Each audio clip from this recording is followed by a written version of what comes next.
नमस्कार दोस्तों, आप सभी का स्वागत है सूजस ई बुलेटिन के इस अंक में। आज हम 25 नवंबर 2022 के सूजस ई बुलेटिन पर चर्चा करने वाले हैं। सूचना एवं जनसंपर्क विभाग राजस्थान सरकार के द्वारा प्रकाशित होने वाले सूजस ई बुलेटिन के बारे में कौन सी महत्वपूर्ण खबरें जो आपकी परीक्षा का सवाल बन सकता है, उस पर हम लोग बातचीत करने वाले हैं। आप सभी का एक बार फिर स्वागत है। हाँ जी, तो अर्जुन, बनाराम, नवी गुरु, सभी दोस्तों का स्वागत है आज की इस क्लास में। चलिए आरंभ करते हैं सबसे पहले महात्मा गांधी के कोट के साथ, जैसा कि हमेशा हम लोग देखते हैं। और आज लिखा है कि छुआछूत के खिलाफ मेरी लड़ाई मानवता के अशुद्धता के खिलाफ लड़ाई है। यानी छुआछूत के खिलाफ मेरी लड़ाई मानवता में अशुद्धता के खिलाफ लड़ाई है।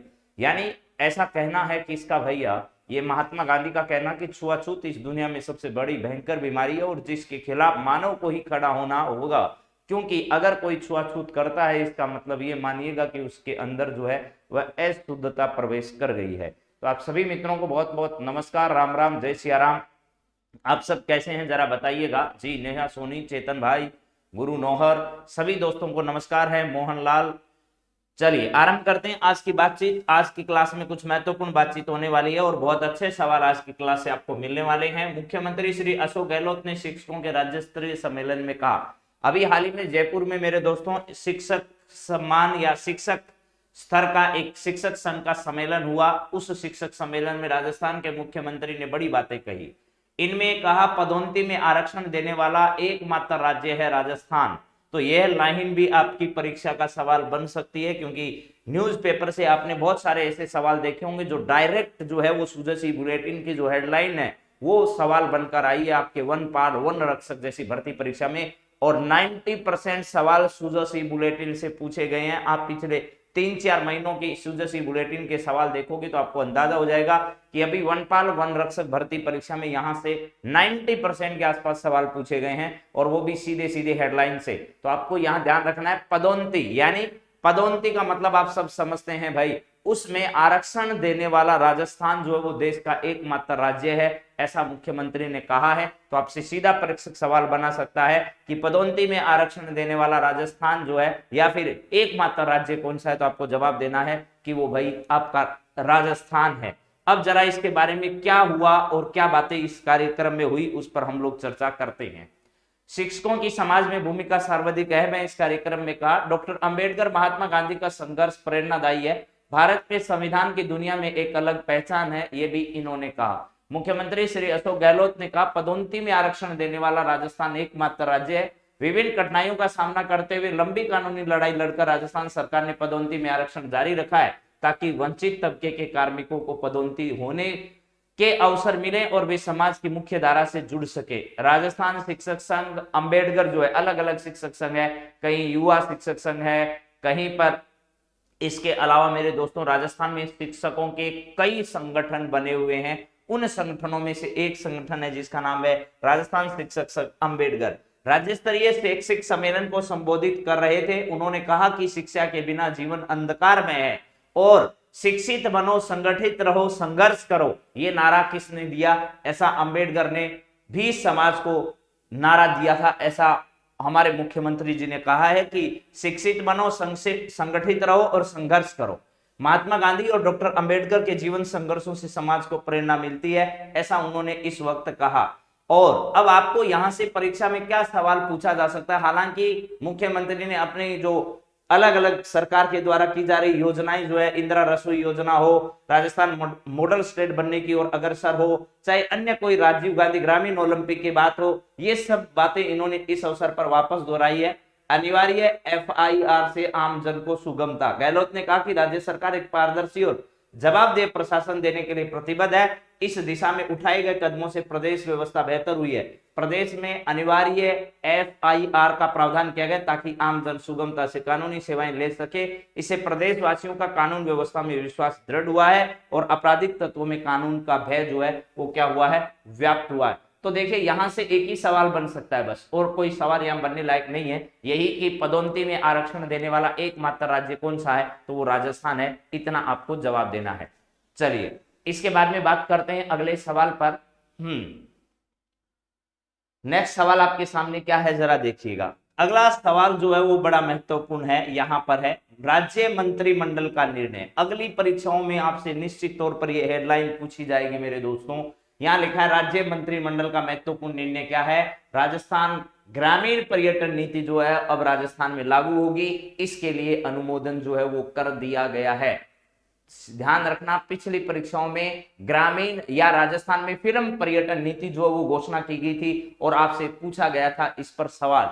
अब आपसे पूछा जाएगा राजस्थान ग्रामीण पर्यटन नीति जो है इसके बारे में। राजस्थान ग्रामीण पर्यटन नीति लागू हो चुकी है और लागू होगी ऐसा कहा गया। क्या है इस नीति में, इसको पढ़ लीजिएगा और आज की क्लास में ये सवाल सबसे इंपॉर्टेंट सवालों में जो है वो बनेगा, आपको ये ध्यान रखना है। यह लिखा है ग्रामीण पर्यटन योजना 2022 का अनुमोदन। राज्य मंत्रिमंडल ने राजस्थान पर्यटन जो है उसको बढ़ावा देने के लिए अभी हाल ही में राजस्थान में क्या किया है, पर्यटन ग्रामीण पर्यटन नीति जो है उसको यहां पर जारी किया है। तो ग्रामीण पर्यटन नीति के बारे में आप ध्यान से इसको पढ़िएगा। यहां लिखा है राज्य मंत्रिमंडल ने राजस्थान ग्रामीण पर्यटन योजना 2022 का अनुमोदन किया है। इसके लिए राज्य सरकार ने बजट 2022-23 में घोषणा की थी। योजना से प्रदेश के ग्रामीण अंचल में पर्यटन को बढ़ावा मिलेगा। गांवों में स्थापित की जाने वाली पर्यटन इकाइयों, ग्रामीण गेस्ट हाउस है, कृषि पर्यटन इकाई है, कैंपिंग साइट है, केरावेन पार्क है आदि की स्थापना से रोजगार सर्जित होंगे। इससे ग्रामीण हस्तशिल्प को संरक्षण भी मिलेगा। देशी विदेशी पर्यटक राजस्थान की ग्रामीण संस्कृति से रूबरू हो सकेंगे। नई योजना के तहत ग्रामीण पर्यटन इकाइयां 15 फीट चौड़ी सड़क पर न्यूनतम 1000 वर्ग मीटर व अधिकतम 2 हेक्टेयर कृषि भूमि पर अनुमत होगी।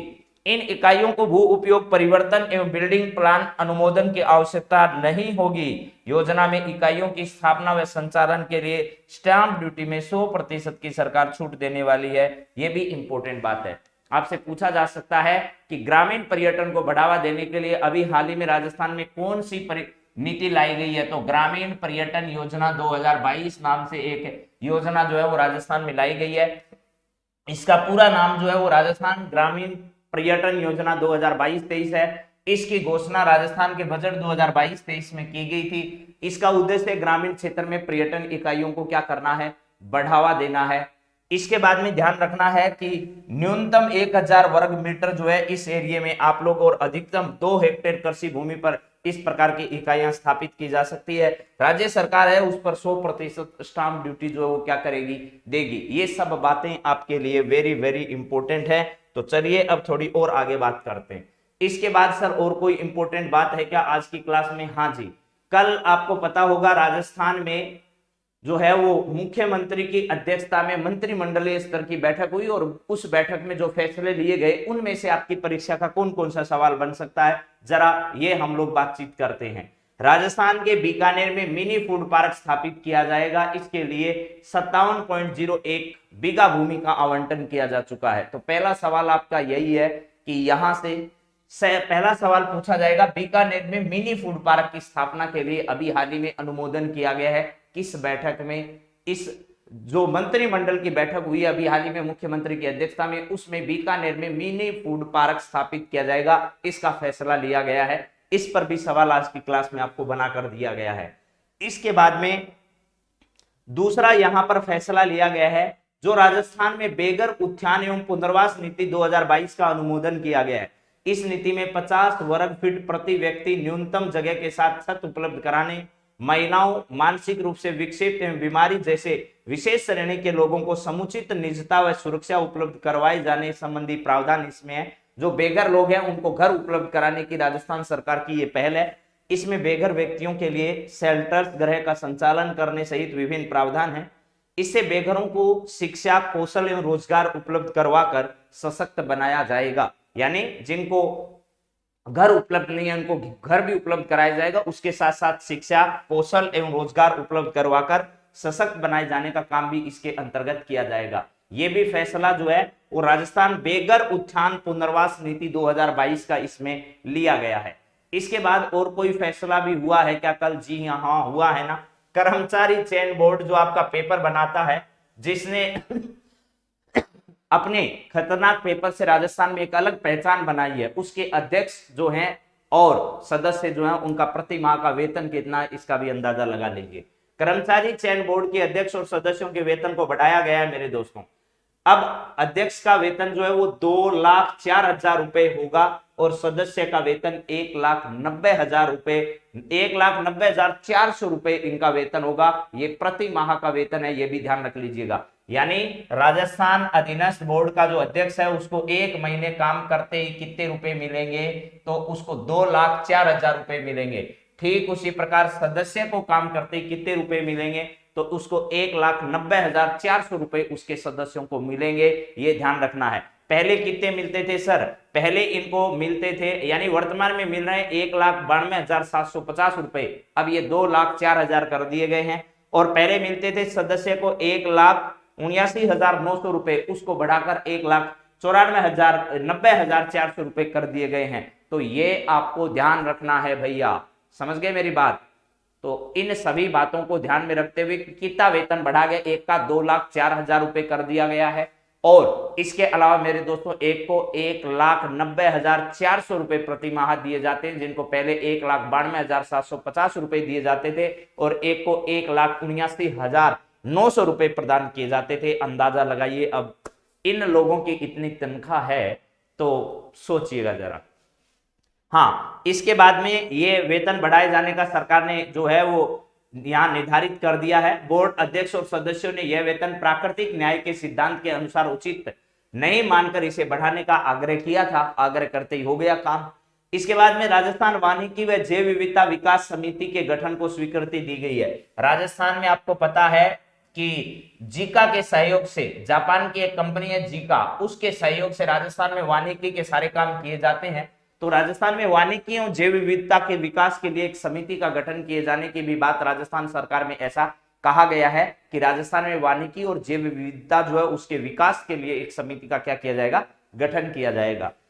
इसके बाद में वानिकी और जैव विविधता पर परियोजना का सुचारू रूप से संचालन क्रियान्वयन हो सकेगा। जैसलमेर में राजकीय महाविद्यालय भणियाना का नाम चौधरी स्वर्गीय श्री खरता राम जी के नाम पर कर दिया गया है। ये ज्यादा कोई इंपोर्टेंट सवाल यहाँ से है नहीं। तो अब राजस्थान के मंत्रिमंडल ने जो फैसले लिए वो सब आपको ध्यान रखने हैं। बीकानेर में मिनी फूड पार्क होगा। इसके अलावा राजस्थान बेघर उत्थान पुनर्वास नीति 2022 का अनुमोदन किया गया है। और जो अध्यक्ष और उपाध्यक्ष है मेरे दोस्तों नगर यहाँ अधीनस्थ बोर्ड के, उनका वेतन बढ़ाया गया है। ठीक है, इसके बाद में राजस्थान में वानिकी और जैव विविधता विकास के लिए क्या किया जाएगा, एक समिति का गठन किया जाएगा। ग्रामीण पर्यटन योजना 2022 को अनुमोदन मिल चुका है, इसकी भी मंजूरी हो गई है। यानी जल्दी राजस्थान में राजस्थान ग्रामीण पर्यटन नीति लागू की जाएगी।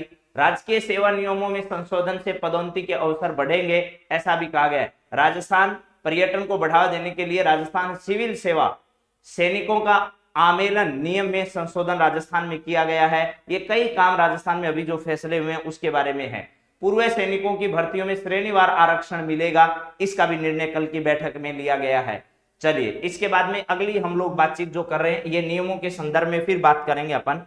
अगली महत्वपूर्ण बात यहाँ पर है, राज्यपाल श्री कलराज मिश्र साहब जो है वो आज आपको पता है कौन सा दिन है, 26 नवंबर है। और 26 नवंबर को हम कौन सा दिवस मनाते हैं, जरा ये भी ध्यान करिएगा। हाँ जी, राज्यपाल श्री मिश्र ब्रिज विश्वविद्यालय के संविधान पार्क का लोकार्पण करेंगे। आज हमारे राजस्थान के राज्यपाल कलराज मिश्र साहब संविधान दिवस के अवसर पर आज हम मना रहे हैं संविधान दिवस, और इस संविधान दिवस के अवसर पर महाराजा सूरजमल ब्रिज विश्वविद्यालय भरतपुर में संविधान पार्क का लोकार्पण करेंगे। श्री मिश्र विश्वविद्यालय परिसर में ही तैयार कराई जा रही महाराजा सूरजमल की प्रतिमा का क्या करेंगे, अनावरण करेंगे। इसके बाद आपके सामने महत्वपूर्ण योजना है जिसका नाम है मुख्यमंत्री कन्यादान योजना। इसके तहत गरीब कन्या के शादी के अवसर पर राजस्थान सरकार के द्वारा आर्थिक सहायता प्रदान की जाती है, जिसमें 41,000 और 31,000, 41,000 और 51,000 रुपए की राशि सरकार प्रदान करती है। और इस योजना में अगर बालिका जो है वो पढ़ी हुई नहीं है तो राजस्थान सरकार के द्वारा उसे क्या किया जाता है, 21,000 रुपए की राशि सरकार देती है। अगर उसने 10वीं क्लास पास कर रखी है तो राजस्थान सरकार उसे 31,000 रुपए की राशि देती है। और अगर उसने ग्रेजुएशन कर रखी है मेरे दोस्तों तो सरकार उसे 51,000 रुपए की राशि देती है। यानी एक को 10,000 रुपए एक्स्ट्रा देती है सरकार, एक को 20,000 रुपए एक्स्ट्रा देती है। अगर खिलाड़ी है तो सरकार उसे 21,000 रुपए की राशि उसके शादी के अवसर पर दी जाती है। यह भी आपको ध्यान रखना है। तो यहां पर है राजस्थान में 4,973 युवतियों को विवाह के लिए 15 करोड़ रुपए अब तक राजस्थान सरकार ने वितरित कर दिए हैं और यह योजना राजस्थान के सामाजिक न्याय व अधिकारिता विभाग के द्वारा क्या है संचालित की जा रही है। प्लस दूसरी बात यह भी ध्यान रखना, अभी जो डाटा सरकार के सामने आया है वो जून 2022 का डाटा है और उसके अनुसार जो है अप्रैल जून 2022 के डाटा के अनुसार राजस्थान का डूंगरपुर जिला इस योजना का लाभान्वित या लाभ हासिल करने वाला राजस्थान का सबसे सर्वश्रेष्ठ राज्य रहा है। यानी राजस्थान के सभी जिलों की अगर बातचीत की जाए तो राजस्थान का ऐसा कौन सा जिला है जिसने मुख्यमंत्री, यहां पर जो योजना आपके सामने लिखी गई थी कि मुख्यमंत्री कन्यादान योजना, जो कि गरीब बेटियों के विवाह पर दिए जाते हैं मुख्यमंत्री कन्यादान योजना, उसके एवज में या उसके इंप्लीमेंटेशन में या लाभ प्राप्त करने में सबसे अधिक लाभ प्राप्त करने वाला राजस्थान का जिला कौन सा है, तो आपको जवाब देना है वो डूंगरपुर जिला है। ये आपको याद रख लेना है। चलिए, डूंगरपुर जिला जो है इस विवाह योजना के तहत मुख्यमंत्री कन्यादान योजना में लाभ हासिल करने वाला जो है वो सर्वश्रेष्ठ जिला रहा है। ये अभी के आंकड़ों के अनुसार आपके सामने मैंने रखा है। इसके बाद में मेरे दोस्तों सबसे इंपॉर्टेंट एक बात और आ गई। आज इसमें बहुत सारे सवाल हैं जो परीक्षा में पूछे जाएंगे और उन पर मैंने सब पर सवाल बनाए हैं, वो अगली क्लास में आपके सामने आ जाएंगे। मुख्यमंत्री ने स्वीकृति दी, डेफ ओलंपिक पदक विजेताओं को 7 करोड़ रुपए की पुरस्कार राशि जो है वो अभी मिलेगी। राजस्थान के मुख्यमंत्री अशोक गहलोत ने जो है वो डेफ ओलंपिक में 3 खिलाड़ियों ने भाग लिया था मेरे दोस्तों, आपको पता होगा 2022 में। बैडमिंटन में स्वर्ण पदक विजेता श्री, ये भी सवाल खिलाड़ियों के संदर्भ में आपसे पूछे जा सकते हैं कि इन खिलाड़ियों का संबंध कहां कहां से है और कौन कौन से खेल में इन्होंने भाग लिया। तो देखिए, डेफ ओलंपिक में भाग लेने वाले राजस्थान के 3 खिलाड़ियों के नाम आपको याद होने चाहिए। जयपुर के अभिनव शर्मा जो कि बैडमिंटन से संबंधित है, और सुश्री गौरांशी शर्मा जो कि कोटा से संबंधित है, और 3-3 करोड़ रुपए की इनको राशि दी जाएगी क्योंकि राजस्थान सरकार ने जो है वो इसकी क्या कर रखी थी, घोषणा की थी। ये भी आपको ध्यान रखना है। चलिए, इसके बाद में दूसरी बात क्या है, राइफल शूटिंग में कांस्य पदक विजेता सुश्री वेदिका शर्मा। वेदिका शर्मा का संबंध कहां से है, तो बीकानेर से मेरे दोस्तों। वेदिका शर्मा बीकानेर से है और इन्होंने कांस्य पदक जीता, इसके लिए इन्हें 1 करोड़ रुपए की राशि दी जाएगी। तो राजस्थान सरकार ने ये घोषणा कर रखी थी कि इंटरनेशनल लेवल पर अगर कोई पदक लाता है तो स्वर्ण पदक विजेता को 3 करोड़ रुपए की राशि, रजत पदक विजेता को 2 करोड़ रुपए की राशि और कांस्य पदक विजेता को 1 करोड़ रुपए की राशि प्रदान की जाएगी। तो 2 खिलाड़ी जो है वो डेफ ओलंपिक के अंतर्गत क्या लेकर आए थे, स्वर्ण पदक लेकर आए थे। तो एक खिलाड़ी जो है वेदिका शर्मा, वो जो है वो शूटिंग में यानी राइफल शूटिंग में कांस्य पदक लेकर आई। इन तीनों को मिलाकर इस प्रकार के यहां पर ध्यान रखना है कि इन खेल के अंदर पुरस्कार प्राप्त करने वाले सभी खिलाड़ियों को राजस्थान सरकार सम्मान देने वाली है। अभिनव शर्मा जयपुर के हैं, गौरांशी शर्मा कोटा की है और वेदिका शर्मा बीकानेर की है। इन खिलाड़ियों के बारे में आपको ध्यान रखना है। राजस्थान सरकार की घोषणा के अनुसार तीनों खिलाड़ियों को राजस्थान क्रीड़ा सहायता अनुदान नियम 2022 में शिथिलन देकर यह राशि दी जाएगी। इससे खिलाड़ियों को आर्थिक संबल के साथ सभी खिलाड़ियों को बेहतर प्रदर्शन करने की प्रेरणा भी मिल सकेगी। इसके बाद हाल ही में राजस्थान के मुख्यमंत्री ने घोषणा की है कि राजस्थान के प्रत्येक पंचायत समिति स्तर पर लोक कला उत्सव का क्या किया जाएगा, आयोजन किया जाएगा। और इस लोक कला उत्सव के आयोजन के लिए राजस्थान सरकार ने मेरे दोस्तों, अभी आपको पता होगा 27 करोड़ रुपए का बजट जो है वो घोषित किया। कितने का? 27 करोड़ रुपए का। राजस्थान के विभिन्न क्षेत्रों की विशिष्ट लोक कलाओं और संस्कृति का संरक्षण तथा उत्थान हो, इसके लिए 22 प्रकार के उत्सव राजस्थान में आयोजित किए जाएंगे। और आयोजन का क्षेत्र क्या होगा, तो पंचायत स्तर से लेकर के राज्य स्तर तक इन कार्यक्रमों का आयोजन किया जाएगा। देखिए, पंचायत स्तर से राज्य स्तर यानी निम्नतम स्तर से लेकर के ऊपरी स्तर तक इन कार्यक्रमों का आयोजन किया जाएगा। ये भी ध्यान रखना है। राजस्थान संस्कृति जन जन तक पहुंचाएं, आइए लोक कला उत्सव मनाएं, इस प्रकार की पहल। और बजट इसमें 27 करोड़ रुपए लिखा हुआ है। तो 27 करोड़ रुपए बजट की राशि से राजस्थान में लोक कला उत्सवों का आयोजन किया जाएगा। 22 प्रकार के उत्सव इसमें आयोजित होने वाले हैं और पंचायत स्तर से लेकर के राज्य स्तर तक इनका क्या किया जाएगा, आयोजन किया जाएगा। इसके बाद में मेरे दोस्तों एक काम जो है वो अंग्रेजी माध्यम के शिक्षकों के लिए अलग से एक कैडर बनेगा और जल्द गठन इसका किया जाएगा। यानी अंग्रेजी माध्यम के विद्यालय में शिक्षक अगर लगना है तो उसकी क्या क्वालिफिकेशन होनी चाहिए, क्या उसकी योग्यता होगी, उसको वेतन क्या मिलेगा, ये तमाम जो बातें हैं वो इसके अंतर्गत की जाएगी। तो राज्य मंत्रिमंडल ने अपनी बैठक में यह फैसला लिया है कि जल्दी अंग्रेजी माध्यम के विद्यालयों के लिए क्या किया जाएगा, अलग से एक जो कैडर है उसको बनाया जाएगा। ठीक है, और इन शिक्षकों को जो भी अंग्रेजी भाषा में संप्रेषण कौशल में प्रवीण शिक्षक इन नियमों के तहत आवेदन कर सकेंगे। संवर्ग के लिए साक्षात्कार माध्यम से इनका क्या किया जाएगा, चयन किया जाएगा और महात्मा गांधी विद्यालय में सीधे ही इन जो शिक्षक है उनकी क्या की जाएगी, नियुक्ति की जाएगी मेरे दोस्तों। तो अंग्रेजी माध्यम के विद्यालयों के लिए अलग से एक कैडर बनेगा।